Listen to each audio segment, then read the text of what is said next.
IFM News. IFM News. Lokal. Idol John, come in.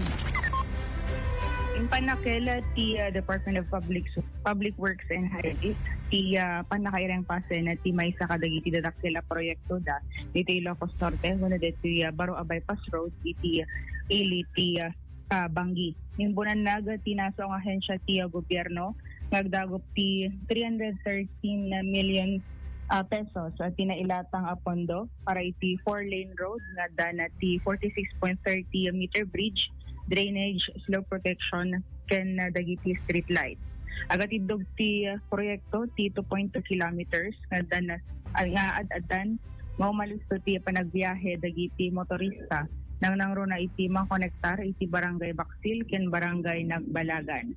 Manipo diti 10 minutos a biyahe ken ket mapagbalinen ala ingen nga upat aging ganat 5 minutos.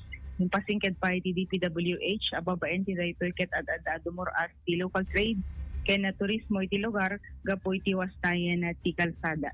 Kabayatan nagtultuloy met ti construction iti sabali pa a major projects ti DPWH nang langruna iti Patapat Viaduct 2 iti ili ti Pagudpud.